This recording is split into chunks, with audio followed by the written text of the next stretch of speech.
Hello students, welcome to Edumantra. আমি তোমাদের চিন্ময় sir. চলছিল আমার পলিটির ঝুঁকে জ্ঞান এই সিরিজ। তো তোমরা জানো যে ইন্ডিয়ান পলিটির উপর ভিত্তি করে প্রত্যেকটা চ্যাপ্টার ধরে ধরে বিভিন্ন পরীক্ষায় যে প্রিভিয়াস ইয়ার যে কোশ্চেন এসছে, ডব্লিউবিসিএস, এসএসসি, এনটিপিসি, সিডিএস সহ অন্যান্য যে কোনো পরীক্ষায়, ঠিক আছে, সেই চ্যাপ্টার ধরে ধরে আমি তোমাদেরকে আলোচনা করে দিচ্ছি। তোমাদের আবারও একবার স্মরণ করে দিই, যারা তোমরা এই ভিডিওটা তোমরা প্রথম দেখছো তাদের জন্য আমি আরেকবার বলে দিই যে প্রত্যেকটা চ্যাপ্টার ধরে ধরে আমি তোমাদেরকে করাচ্ছি। শুধুমাত্র কোশ্চেন নয়, তার সঙ্গে ইলাবোরেশন যেটা হয়, রিলেটেড ইনফরমেশন যা থাকে সেগুলো আমি তোমাদেরকে করাচ্ছি। তো এই যে সেশনগুলো একটু মাঝারি হয়, একটু তোমরা ধৈর্য ধরে পুরোটা দেখতে থাকো, পুরো একদম শুরু থেকে শেষ পর্যন্ত পুরো এন্টায়ার পলিটি সিরিজটা তোমরা দেখে যাও। যে কোনো পরীক্ষা যেখানে ইন্ডিয়ান পলিটি থেকে কোশ্চেন্স আছে, এখান থেকে কিন্তু তোমরা ডেফিনেটলি খুব ভালো স্কোর করতে পারবে। ঠিক আছে, দেখো অলরেডি আমি তোমাদেরকে আরেকবার বলে দিই, হিস্টোরিক্যাল ব্যাকগ্রাউন্ড থেকে শুরু করে একদম দেখে নাও, এই পুরোটা কিন্তু আমার কমপ্লিট হয়ে গেছে, শেষের পথে।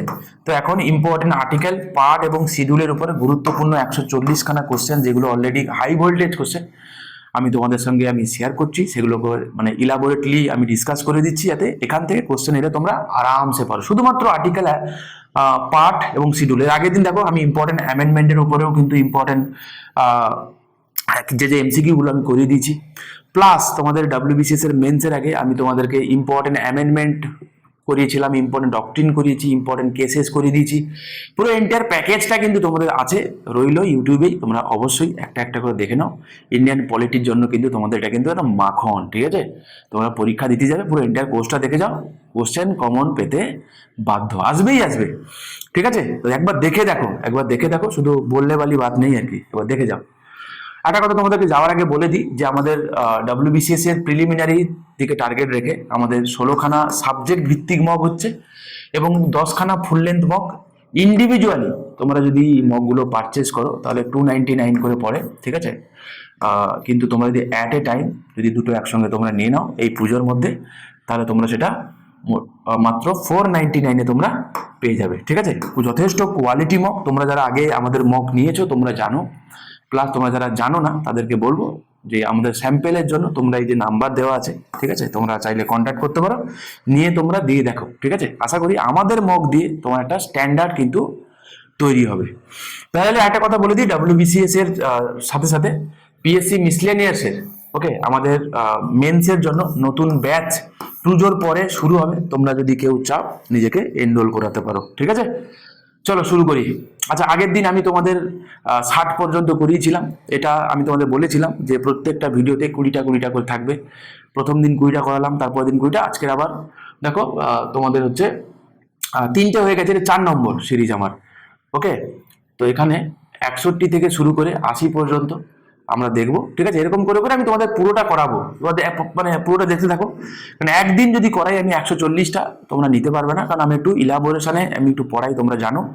করে দেখো, তোমাদের বেনিফিট হবে, ঠিক আছে। মোটামুটি আর যদি এটা করেও যাও, যদি আর কিছু সময়ও না থাকে বই পড়ার মতো, তাও যাতে তুমি পরীক্ষায় স্কোর করে আসতে পারো, সেরকম করেই আমি এটা সাজিয়ে রেখেছি। চলো দেখি প্রথম কোশ্চেনটাই দেখছি, খুব মাখন কোশ্চেন। বলছে, in the constitution of India protection of life and personal liberty is guaranteed under article. তো কত নম্বর আর্টিকেলে protection of life and personal liberty রয়েছে? খুব পাতি একটা প্রশ্ন, আর্টিকেল 21-এ রয়েছে। একটা কথা বলে নি যে কি করতে, no person shall be deprive of his life or personal liberty except according to procedure established by law, ঠিক আছে। আমি যখন তোমাদের ডক্ট্রিনগুলো করাচ্ছিলাম, সেখানে আমি তোমাদের what is the difference between procedure established by law and due process of law, আমি সেটা ইলাবোরেটলি তোমাদের পড়িয়েছি। রিকোয়েস্ট করেও দেখে নাও, না হলে এটা বোঝাটা একটু চাপ হয়ে যাবে, ঠিক আছে। আমার ইউটিউবেই রয়েছে, তোমরা দেখে নাও, ওকে। এবারে কথা বলে নিই, এখানে কিন্তু কোনগুলো সেই রাইটগুলো যেটা ফান্ডামেন্টাল রাইট হবে, মানে under protection of life and personal liberty, সেটা কিন্তু মেনশন করা নেই সংবিধানে। ভালো করে মন দিয়ে শুনবে। সুপ্রিম কোর্ট তার নানান ভার্ডিক দিতে গিয়ে বিভিন্ন সময় বিভিন্ন রাইটগুলোকে আইডেন্টিফাই করেছে as right to life and personal liberty হিসাবে, ঠিক আছে। তোমাদের বইতে দেখবে 30-35খানা মতো লিস্ট আছে, সেখান থেকে ইম্পর্টেন্ট যেগুলো পরীক্ষায় আছে আমি তোমাদের বলে দিচ্ছি। যেমন right two privacy, right to go abroad, right to move freely through out the territory of India, সেটা কিন্তু আর্টিকেল 19, মাথায় রেখো। কিন্তু বাইরে যাওয়ার অধিকারটা সেটা কিন্তু, বা বিদেশ যাওয়ার অধিকারটা সেটা কিন্তু আর্টিকেল 21-এর part. right to shelter, right against solitary confinement, okay, right to social justice and economic empowerment, right against handcuffing, right against custodial death, right against delayed execution, doctor assistance, তো এরকম right against public hanging, okay, protection of cultural heritage, তো এরকম right to pollution free water and air, right to every child to full development, right to health and medical aid, right to education, protection of under trials, এরকম আরো একাধিক, যেমন right two free and emergency medical aid রয়েছে, right to life insurance রয়েছে। তো এইগুলো হচ্ছে কি না ফান্ডামেন্টাল রাইটের আন্ডারে আসে under article 21। Okay, next, the Constitution 96 Amendment Act 2011 altered the language of Oriya in 8th schedule as, ঠিক আছে, তো এই ওড়িয়াটাকে আগে আমরা ওড়িয়া বলে ডাকতাম, তো এখন আমরা কি নামে ওডিয়া বলে ডাকি, ঠিক আছে, ODIA, ওডিয়া। ওকে, পরবর্তী প্রশ্ন, power of governor to grand pardon is given in, আমি তোমাদের আগের দিনের ভিডিওতে তোমাদেরকে বলেছিলাম যে প্রেসিডেন্ট যে পার্ডন করে তার আর্টিকেল 72, সেখানে আমি 3টে ক্যাটাগরি দেখিয়েছিলাম এবং সেখানে আমি বলেছিলাম কি যে সমস্ত কিছু গভর্নরেরও আছে এবং সেটা আর্টিকেল 161-তে আছে, বলেছিলাম, তোমাদের আশা করি মনে আছে, ঠিক আছে। এবং বলেছিলাম কি এটা যে ডিফারেন্স হচ্ছে এইটা যে মৃত্যুদণ্ডপ্রাপ্ত কোনো ব্যক্তিকে প্রেসিডেন্ট চাইলে তাকে পুরোপুরি মুকুব করে দিতে পারে, যেটা গভর্নর পারে না। প্যারালালি যে কটা আর্টিকেল আছে ইম্পর্টেন্ট আর্টিকেল 213-তে তোমরা জানো যে গভর্নর চাইলে অর্ডিন্যান্স জারি করতে পারে, 153-তে কি আছে, গভর্নর থাকবে প্রত্যেকটা রাজ্যে বা 2 or more স্টেটে একজন ব্যক্তি কমন গভর্নর থাকবে। Article 154 executive power of the governor, ঠিক আছে, এই গভর্নর রিলেটেড এই কয়েকটা আর্টিকেল তোমরা মনে রেখো। Next, which article of the constitution of India prescribes power to the president to issue ordinance, already তোমাদেরকে বললাম কত হবে, আর্টিকেল 123 হবে আনসার, আর্টিকেল 123 হবে আনসার। পরবর্তী প্রশ্ন, আচ্ছা সেম কোশ্চেন, আমি যে তোমাদেরকে প্রেসিডেন্টের কথা বলেছিলাম না, এখানেও কিন্তু তাই অর্ডিন্যান্সের মানে গভর্নরের ক্ষেত্রেও সেম কোশ্চেন, মানে সেম কনসেপ্ট হবে, কোনো চেঞ্জেস নেই। যখন স্টেট লেজিসলেচারে either house of the state legislature বা যদি ইউনিক্যামেরাল যদি হয় তাহলে লেজিসলেটিভ অ্যাসেম্বলি যদি সেশনে না থাকে, সেরকম কন্ডিশনে যদি এমন কোনো সিচুয়েশন তৈরি হয় যে প্রেসিডেন্টকে তখন লেজিসলেট করতে হবে, তখন বেসিক্যালি কি করে, এটা তার লেজিসলেটিভ পাওয়ার, কার, এক্সিকিউটিভের, ঠিক আছে, it is the legislative power of the president, it is the legislative power of the governor, মাথায় রেখো, ঠিক আছে। পরবর্তী প্রশ্ন, after the judgement of Minerva Mills versus Union of India the provision of article 31C means, ঠিক আছে, article 31C তোমরা জানো এটা অ্যাড করা হয়েছিল through 25th constitution amendment act of 1971, আমি লাস্ট দিন তোমাদেরকে করিয়েছিলাম, রাইট, তোমাদের আশা করি মনে আছে যে সেখানে আফটার মিনার্ভা মিলস কেস সেটা কি বলা হয়েছিল বলো তো। মিনার্ভা মিলস কেস হয়েছিল 1980 সালে, জানো, এখানে তো তোমরা জানো যে এখানে বলা হয়েছিল যে ফান্ডামেন্টাল রাইট এবং DPSP they are complementary to each other, I hope তোমাদের মনে আছে।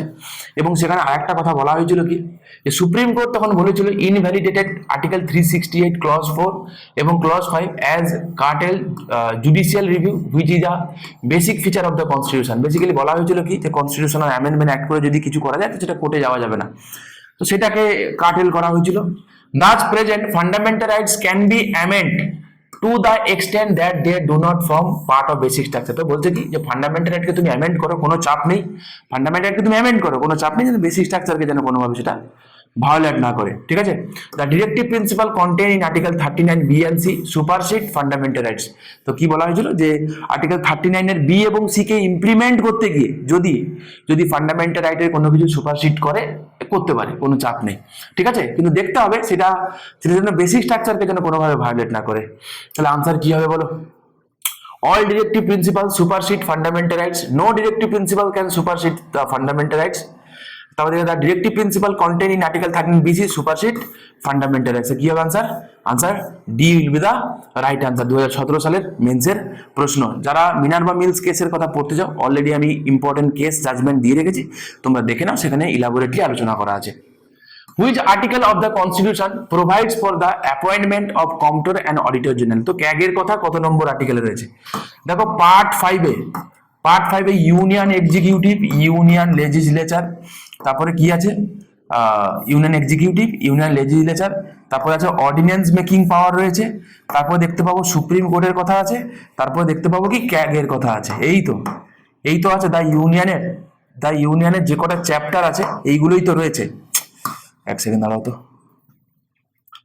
এইগুলোই রয়েছে।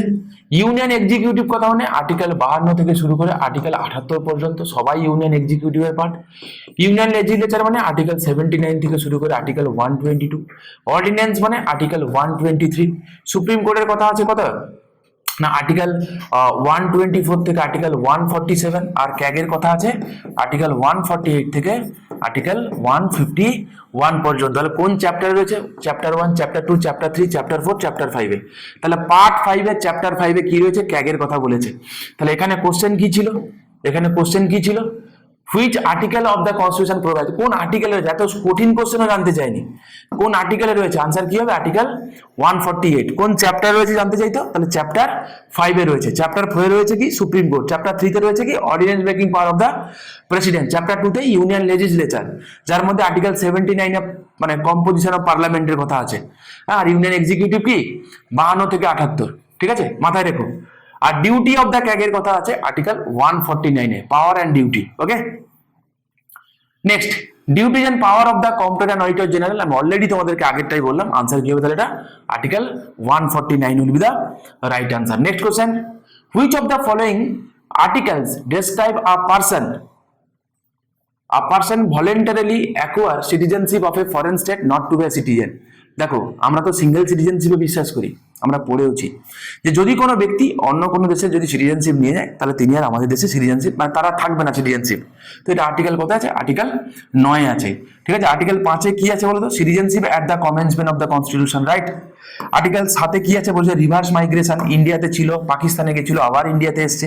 আর্টিকেল 8 এ কি? এনআরআই। আমি আগের দিন এগুলো বলে দিয়েছিলাম, চলো আরেকবার আমি না রিপিট করে দিলাম। Next, untouchability is abolished and it's practice is punishable according to. তো আনটাচেবিলিটির কথা কত নম্বর আর্টিকেলে আছে? দেখো, এটা কতবার পরীক্ষায় আছে, সব পরীক্ষাতেই কম বেশি আছে। আর্টিকেল 17তে রয়েছে। প্রত্যেকটা আর্টিকেল আমার অলরেডি ডিসকাস করা আছে, আমি আগে অলরেডি বলে দিয়েছি, আমি আর বললাম না। শুধু এখানে একটা কথা আমি তোমাদেরকে বলবো, the term untouchability, the term যদি বলে আনটাচেবিলিটি টার্মটা কোথায় ডিফাইন করা আছে, কত নম্বর আর্টিকেলে ডিফাইন আছে, ঠিক আছে, কত নম্বর আর্টিকেলে ডিফাইন রয়েছে। তোমরা ভুল করে তখন আর্টিকেল 17 মেরে এসো না, আমি আবারও বলছি, ঠিক আছে। দ্য টার্ম যদি তোমাকে বলে the term untouchability define under article 17, বলো এই স্টেটমেন্টে ঠিক না ভুল, ঠিক আছে। কালকে তোমরা যদি কেউ ইউপিএসসি দাও বা ডব্লিউবিসিএস এর মেন যদি ইউপিএসসির মতো করে হয়, হবে না জানি না, ধর না ওরা টুকতে শুরু করলো এবং ইউপিএসসি কোশ্চেন থেকে টুকতে শুরু করলো, তখন তোমাকে এই জাতীয় কোশ্চেন দেবে, বলো এই স্টেটমেন্টটা ঠিক না ভুল? 100% ভুল স্টেটমেন্ট। কেন? The term untouchability know where define in the constitution. Define মানে হচ্ছে ডেফিনেশন দেওয়া আছে, তাটা প্রপার সংজ্ঞায়িত করা আছে, কাকে কাকে আনটাচেবিলিটি বলবো সেই কথাটা লেখা আছে। বিশ্বাস করো ভারতের সংবিধানে কোথাও আনটাচেবিলিটির যে মানেটা কি কোথাও ডিফাইন করা নেই। মনে থাকবে কি বললাম? শুধু আর্টিকেল 17তে কি বলেছে যে আনটাচেবিলিটিটা একটা মানে এটাকে অ্যাবলিশ করা হবে এবং তার জন্য ল বানাতে হবে। বাবা, তার জন্য কি বানাতে হবে? ল বানাতে হবে। যে লটা বানাতে পারবে ওয়ান এন্ড অনলি পার্লামেন্ট। কে বানাতে পারবে? পার্লামেন্ট। এই রিলেটেড পার্লামেন্ট একাধিক ল বানিয়েছে, বোঝা গেল? তাই আমরা দেখি যে fundamental rights generally they are directly enforceable by the constitution. Generally তারা সরাসরি সাংবিধানিকভাবে তারা লাগু থাকে, বাট কিছু কিছু ফান্ডামেন্টাল রাইটস আছে যেগুলোকে লাগু করতে হয় এবং তার জন্য কি করতে হয় না পার্লামেন্ট ল বানাতে পারে, মানে পার্লামেন্ট ল বানায় আর কি। হ্যাঁ, এবং সেই কথাগুলো আমরা দেখতে পাবো আর্টিকেল 35-এ রয়েছে। আর্টিকেল 35-এ কি বলেছে না? আর্টিকেল 16, আর্টিকেল 17, ঠিক আছে, আর্টিকেল 32, আর্টিকেল 33, আর্টিকেল 34, এই রিলেটেড যে কোনো প্রভিশন যদি কিছু করতে হয় ল বানাতে পারবে ওয়ান অ্যান্ড অনলি পার্লামেন্ট, ঠিক আছে। ল বানাতে পারবে ওয়ান অ্যান্ড অনলি পার্লামেন্ট। পরবর্তী প্রশ্ন, under article 30 clause 1 the right to establish and administer educational institution belongs to, ঠিক আছে। আচ্ছা, এই যে right to minority, right to education and right to cultural and educational right আমরা বলি তো, আর্টিকেল 29 and 30, এই রাইটগুলো কারা এনজয় করে? সিটিজেনরা এনজয় করে।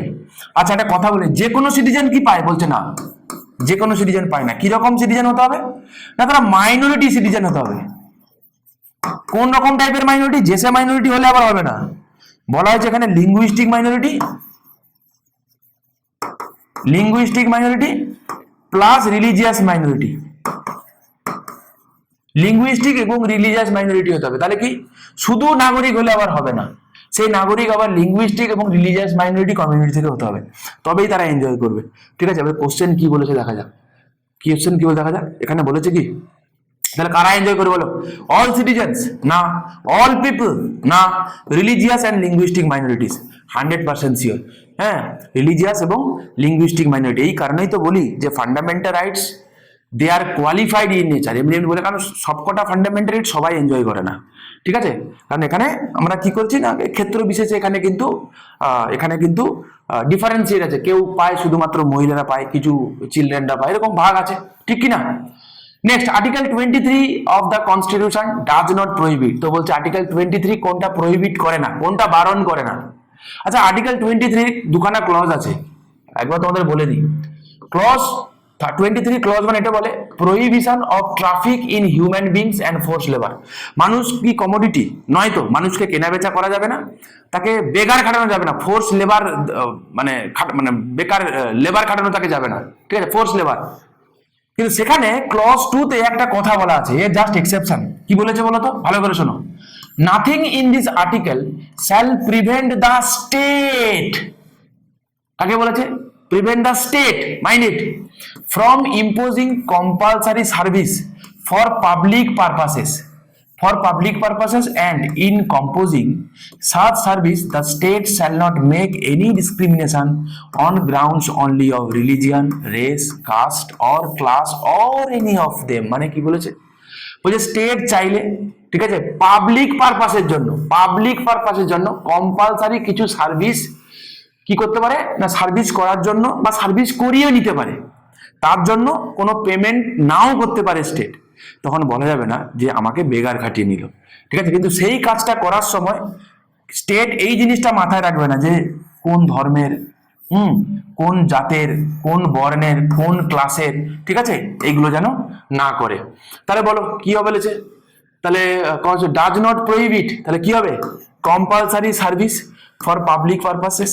ঠিক আছে, তো বুঝতে পারছো, খুঁটিয়ে না পড়লে কিন্তু এই কোশ্চেনগুলো টাচ করাটা কিন্তু একটু ডিফিকাল্ট হয়ে যাবে।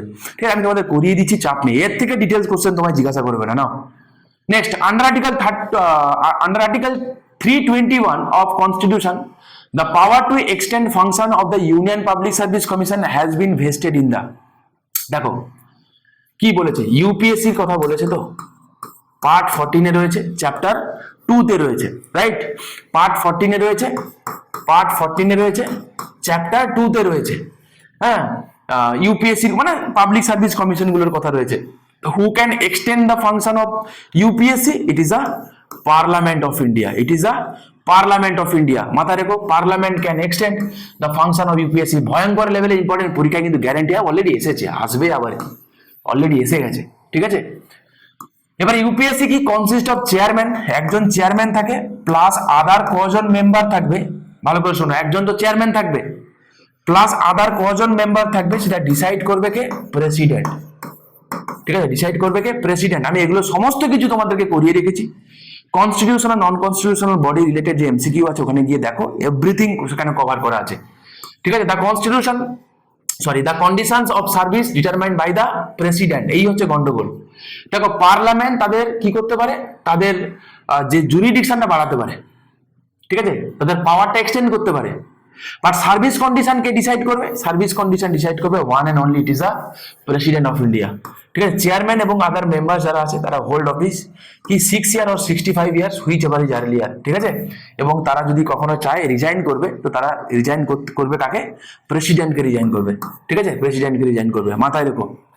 Next, which article lays down that the laws declared by the Supreme Court would be binding on all courts in India? তো বলছে যে ভার্ডিক্ট সুপ্রিম কোর্ট দেয়, সেই ভার্ডিক্টটা ভারতবর্ষে এক্সিস্ট করে যে কোনো কোর্ট সেটা কিন্তু মানতে বাধ্য।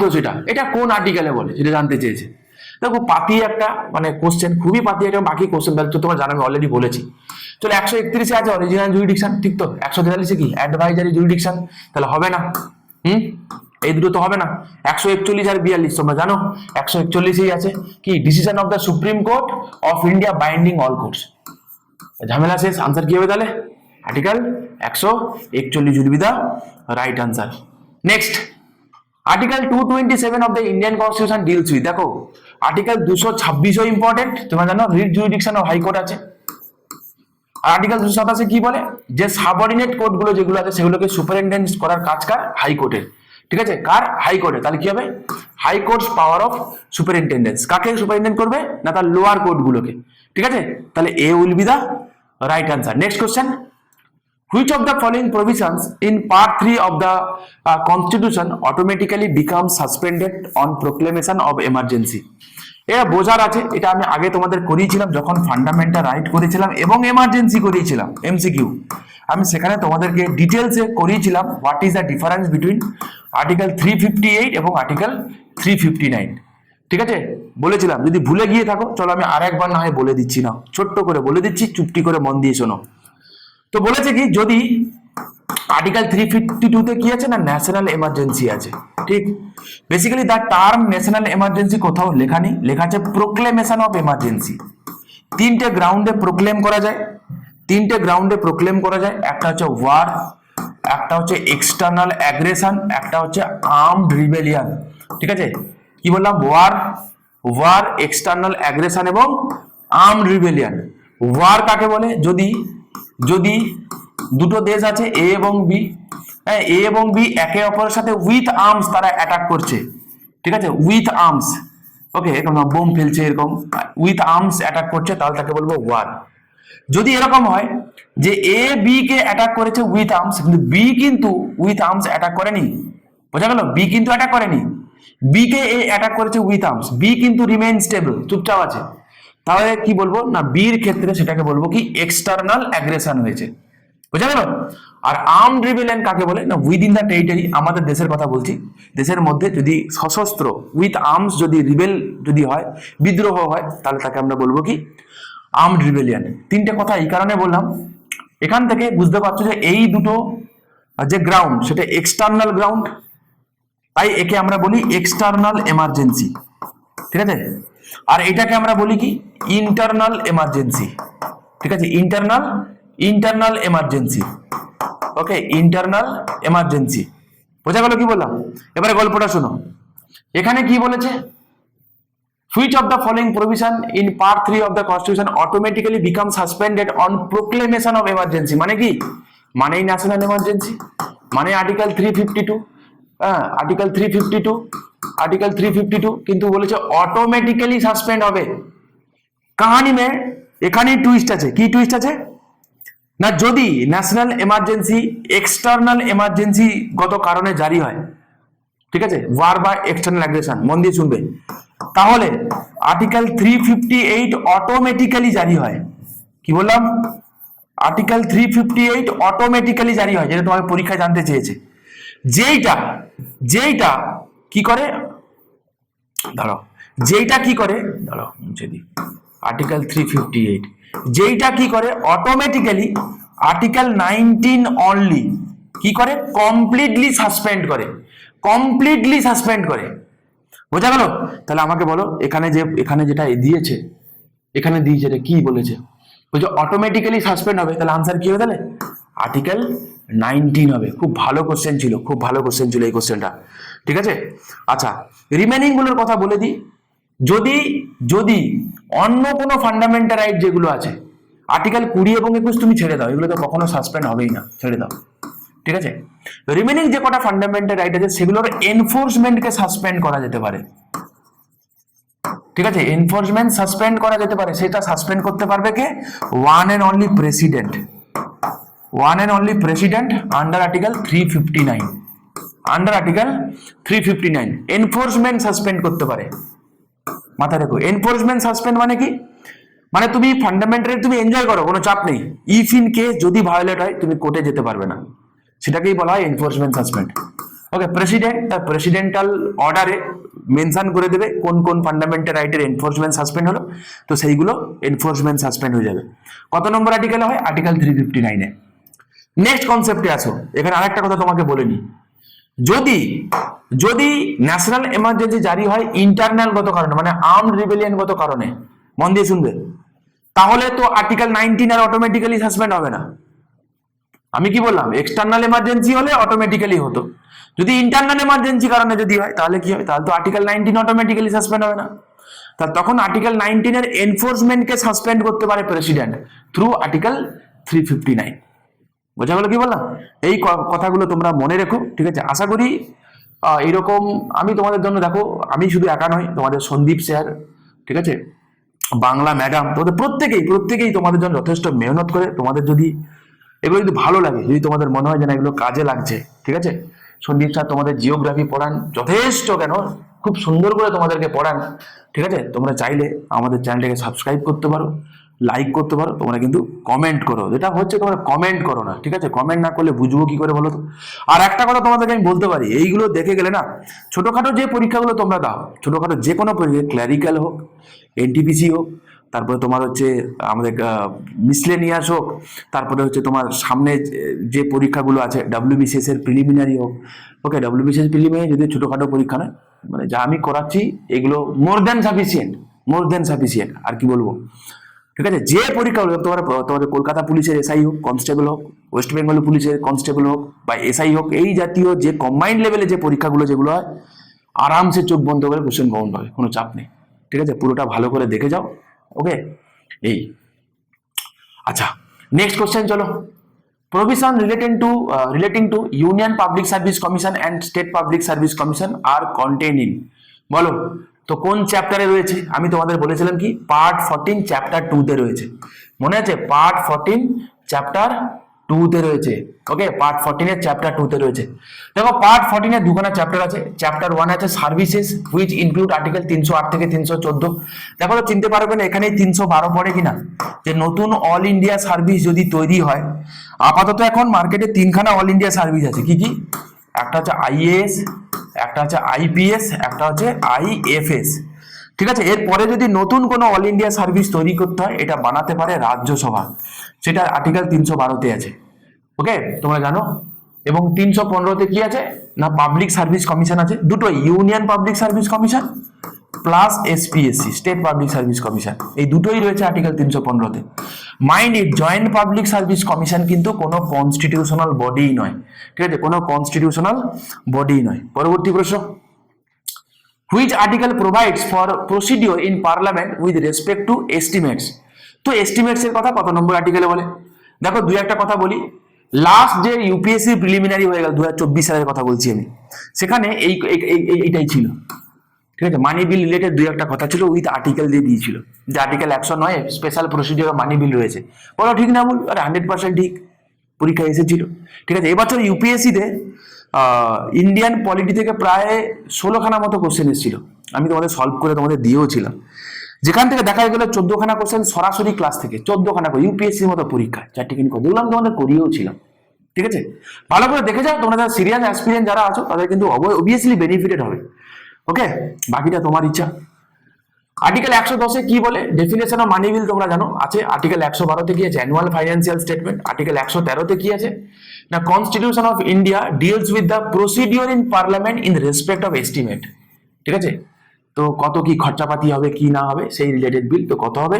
আর্টিকেল 113 হবে, 113 will be the right answer.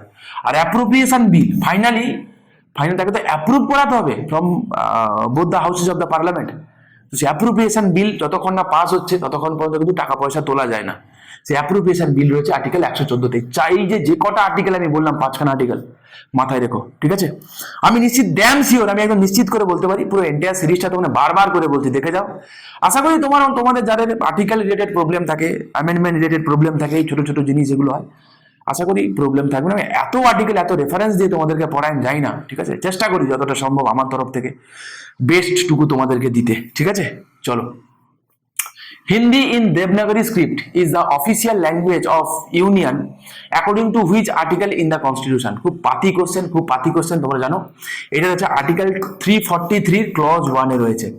আর যদি স্টেটের কথা বলতো তাহলে রয়েছে আর্টিকেল 345 এ, ঠিক আছে? আর্টিকেল 345 এ রয়েছে, মাথায় রেখো। তাহলে কি আমাদের অফিসিয়াল ল্যাঙ্গুয়েজ কি রয়েছে? দেখো আমাদের কোনো জাতীয় ভাষা নেই কিন্তু, বা আমাদের কোনো রাষ্ট্রীয় ন্যাশনাল, মানে কি ওটা, আমাদের কোনো যেমন ন্যাশনাল সং আছে, ন্যাশনাল অ্যান্থেম আছে, ন্যাশনাল ল্যাঙ্গুয়েজ কিন্তু নেই। মানে এটা কিন্তু একটা ভুলভাল ভাবে একটা খবর ছড়ানো হয় যে আমাদের রাষ্ট্রীয় ভাষা হচ্ছে হিন্দি। না, আমাদের দেশের কোনো রাষ্ট্রীয় ভাষা নেই। আমাদের দেশের কোনো রাষ্ট্রীয় ভাষা নেই। যারা এই জাতীয় কথা বলে তাদেরকে বলবে আর্টিকেল 343, কি বললাম, আর্টিকেল 343টা একটু ভালো করে পড়ে নিতে। বোঝা গেল কি বললাম? আশা করি ক্লিয়ার। আবারও বলছি, আমাদের দেশের কোনো রাষ্ট্রীয় ভাষা নেই, ঠিক আছে? মিসগাইড হয়েও না, মিসগাইড করো না, ঠিক আছে? আর ভুলভাল জিনিস জেনেও না, উচিত না। ঠিকঠাক ঠিকটা জানো, চারিদিকে এমন এত ফেক জিনিসে ভরে গেছে না, এই হচ্ছে গন্ডগোল, ঠিক আছে? মাথায় রেখো। এবং সেটা কি হবে না, হিন্দি ইন দেবনাগরী স্ক্রিপ্ট, কি আমাদের অফিসিয়াল ল্যাঙ্গুয়েজ আছে, ঠিক আছে? আমাদের অফিসিয়াল ল্যাঙ্গুয়েজ আছে, ন্যাশনাল ল্যাঙ্গুয়েজ নেই। বোঝা গেল? রাষ্ট্রীয় ভাষা বলে কিছু নেই আমাদের। ওকে, চলো, নিজের ভাষা, যে যে ভাষায় কথা বলো প্রাউডলি বলো, কি এসে যায় বলো তো? ভাষাটা হচ্ছে কমিউনিকেশনের একটা মাধ্যম। বোঝা গেল? আমার এক বন্ধু যদি থাকে, বিদেশে থাকে, সে হয়তো বাংলা ভাষা বোঝে না, তেষ্টা পেয়েছে, তাই বলে কি আমি জল খাবো না? আমি তাকে যদি সেভাবে বুঝিয়ে বলতে পারি যে আমি জল খাবো, যে ভাষাই বলি, বডি ল্যাঙ্গুয়েজের থেকে বড় ল্যাঙ্গুয়েজ আজ অব্দি কিছু আবিষ্কার হয়নি। বডি ল্যাঙ্গুয়েজই শেষ কথা। তো বডি ল্যাঙ্গুয়েজ দিয়ে বোঝাই না, কি এসে যায় তাতে? নানা ভাষা, নানা মত, নানা পরিধান, এই নিয়েই তো আমাদের দেশ। এই ল্যাঙ্গুয়েজ নিয়ে শুধুমাত্র একটা চাপিয়ে দেওয়া বা এই জাতীয় কথা। সুপ্রিম কোর্টের কথা বলি, তোমরা জানো যে সুপ্রিম কোর্টে যে প্রসিডিংসগুলো হয় সেটা কিন্তু ইংরেজি ভাষায় হয়। এটাও আমার ব্যক্তিগতভাবে মনে হয় যে ঠিক না। আমাদের দেশে এটা একটা একটা কলোনিয়াল একটা স্ট্রাকচার আমরা এখনো পর্যন্ত ফলো করছি। কি দরকার? আমি তো আর ব্রিটেনে বসবাস করি না, আমি ইন্ডিয়াতে বসবাস করি। ভারত এখন স্বাধীন হয়ে একটা সোভারেন কান্ট্রি, একটা সোভারেন রাষ্ট্র একটা। তাই তাদের দেশে যে লেজিসলেটিভের সাথে সাথে যে কোনো জায়গায় কেন, বা যেই লোকটা ট্রায়াল হচ্ছে সেই লোকটা কেন বুঝবে না যে তার সম্পর্কে কি হচ্ছে না হচ্ছে? কেন বুঝবে না? ইংরেজিতে কেন কথা বলতে হবে? বাংলায় বললে বা নিজের তার যা মাদার টাং যা সেখানে বললে কি ভার্ডিক্টের কি ইম্প্যাক্ট করতে পারে, কি সমস্যা করতে পারে? আমি যদি বাংলায় বলি, বাংলায় তো আমি কাঁদতে পারি না, ইংরেজিতেও আমি কাঁদতে পারি না। একটা লোক কাঁদে, হিন্দিতে কি আলাদা কাঁদে, বাংলায় কি আলাদা কাঁদে, ইংরেজিতে কি আরেক রকম কাঁদে? হয় না, না। তাই মোরাল অফ দ্য স্টোরি, যেই ব্যক্তি ট্রায়াল হচ্ছে বা যেই গভর্নমেন্ট যাই করুক, যে সেগুলো তার একটা রিজিওনাল যে ভাষা সেটা থাকা উচিত, বা সেই ভাষায় মত ব্যক্ত করাটাও উচিত। তার কারণ না হলে যেই ব্যক্তিদের জন্য করা হচ্ছে তারা বুঝতে পারে না, ঠিক আছে? এটা অনেক সময় আমার মনে হয় কি, অনেক সময় চালাকি করার জন্য এগুলো করা হতে পারে। হয় কি, যে অন্য ভাষায় বলে সাধারণ মানুষ বুঝবেও না, লোকজন কম বুঝবে, লোকজন কনফিউজ হবে, এবং এর একটা আলাদা একটা মজাদার একটা ফায়দা আছে, ঠিক আছে? তো সেই কারণেই হয়তো আমার মনে হয় এটাই হয়তো একটা পসিবল রিজন হতে পারে। আদারওয়াইজ আর কি হতে পারে বলো তো? নিজের মাতৃভাষায় যদি হয় সেই জিনিসের মতো, মাতৃভাষা মায়ের মানে মাতৃদুগ্ধের সমান, ঠিক কি না? তো সেটা আমার ব্যক্তিগতভাবে মনে হয় এগুলো করাটা উচিত। দেখা যাক, সময় বদলাচ্ছে আস্তে আস্তে। একটা সময় আমরা ভাবতে পারি না যে এই জুডিশিয়াল যে ভার্ডিক্টগুলো এরকম আমরা ইউটিউবে দেখতে পাবো বা লাইভ টেলিকাস্ট হবে। সময় বদলাচ্ছে, নিয়ার ফিউচারে নিশ্চয়ই এই জিনিসগুলো হয়তো আমরা বদল দেখতে পাবো, ঠিক আছে? তো এইটুকুনি যাক, দিন যাক সেই ভরসায়, আসা যাক সেই দিন আসবে, একদিন না একদিন নিশ্চয়ই আসবে। আচ্ছা, তো বলছে কি, which article in the Indian constitution empower the Supreme Court of India to issue writs? দেখো, সুপ্রিম কোর্টকে রিট ইস্যু করার কথা বলে সব কটা রিটের কথা কেন বলে দিয়েছে? কত হবে এগুলো? পাতি কোশ্চেন, ঠিক না? আমি ওইগুলো অন্তত পক্ষে 100 বার করে বলে এসেছি। এগুলো নিয়ে আশা করি তোমাদের আর কোনো প্রবলেম নেই, রাইট? নেক্সট কোশ্চেন এবং আজকের মতো লাস্ট প্রশ্ন, ঠিক আছে? চলো কি আছে দেখে নি। The High Court has the power to issue writ under article পাতি কোশ্চেন, আনসার কি হবে? 226 হবে। আমি সেভারাল টাইমস তোমাদেরকে এই আর্টিকেলগুলো আমি তোমাদেরকে বলেও দিই। যদি আরেকবার তোমাদেরকে বলে দিই যে রিট ইস্যুটা এটা একটা ফান্ডামেন্টাল রাইট, এটা আছে আর্টিকেল 32 ক্লজ 1-এ। আর যে 5খানা রিট সেটা কিন্তু আমরা দেখতে পাবো কি আর্টিকেল 32 ক্লজ 2-তে রয়েছে। আর একটা কথা বলে নি যে regarding writ jurisdiction, okay, high courts are more powerful than supreme court. মাথা রেখো, সুপ্রিম কোর্ট মানেই সব ক্ষেত্রে সুপ্রিম হবে এমন কোনো কথা নেই। Regarding writ jurisdiction, high courts are more powerful than supreme court. কারণ হাই কোর্ট রিট ইস্যু করে not only to protect fundamental right but also other legal right যেগুলো আছে সেগুলোকে প্রোটেক্ট করে কে? হাইকোর্ট। যেমন ধর right to property, right to property it's হচ্ছে কনস্টিটিউশনালি গ্যারান্টেড লিগাল রাইট, কিন্তু কারো যদি রাইট টু প্রপার্টি ভায়োলেট হয় সে কোথায় যাবে? সে হাইকোর্টে যাবে। বোঝা গেল কি বললাম আমি? ঠিক আছে, তো এই ছিল মোটামুটি আজকের মতো ইম্পর্টেন্ট 20খানা এমসিকিউ আমি তোমাদের সঙ্গে ইলাবোরেটলি ডিসকাস করলাম। যদি তোমাদের ভালো লেগে থাকে তোমরা চাইলে চ্যানেলটাকে সাবস্ক্রাইব করতে পারো, লাইক করতে পারো, বন্ধুদের মধ্যে শেয়ার করতে পারো। আমরা এই কন্টেন্টগুলো তোমরা দেখো, কন্টেন্ট বলছি তোমাদের ভাষায়, ঠিক আছে, কিন্তু আমরা জেনুইনলি খুব সিরিয়াসলি তোমাদেরকে মানে গাইড করার চেষ্টা করছি। কতটা কি সফল হচ্ছে না হচ্ছে সেটা তোমরা বলতে পারবে, তোমাদের সাকসেস বলবে, ঠিক আছে। যদি ভালো লাগে তোমরা কমেন্ট করে জানিও। ভালো থেকো, দেখা হচ্ছে নেক্সট ভিডিওতে।